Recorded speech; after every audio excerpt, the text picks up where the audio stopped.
She thought she was meeting a teenage boy from the internet, but the person waiting for her was something far worse.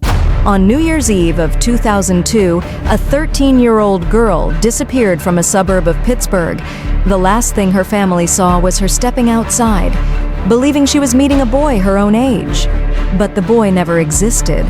A grown man had been pretending, building her trust online for months, waiting for the perfect moment to strike. As she stepped outside her house, a dark SUV pulled up beside her. The person she had met online stepped out and approached her. Within seconds, she was inside the vehicle, and it sped away into the night.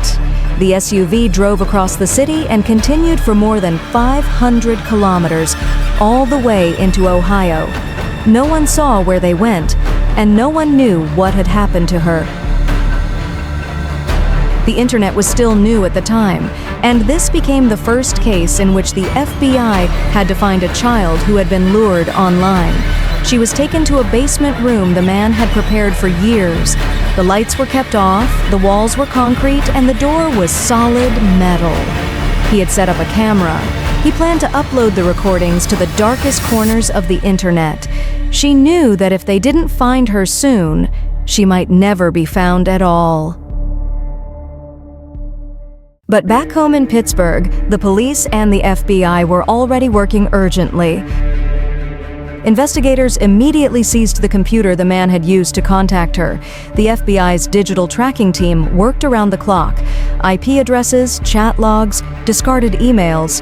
Every tiny clue was one more piece of the puzzle.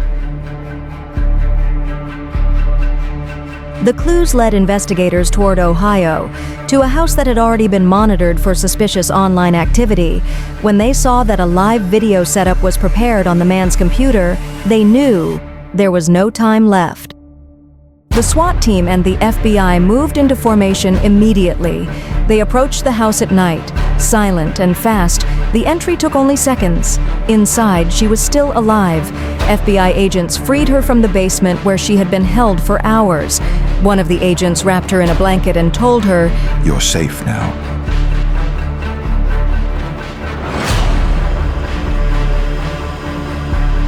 The man was taken into custody alive.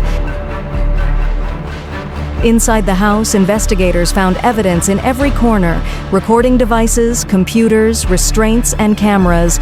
They knew that if they had arrived just a few hours later, it would have been too late.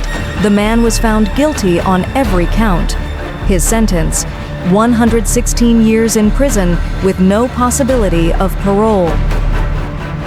And the girl, against all odds, survived.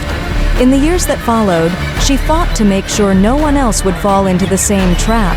Her story became one of the first warnings that the internet is not always what it appears to be. She was lost that night, but by the next, she was found. Thank you for your watching. For more real kidnapper stories, subscribe my channel.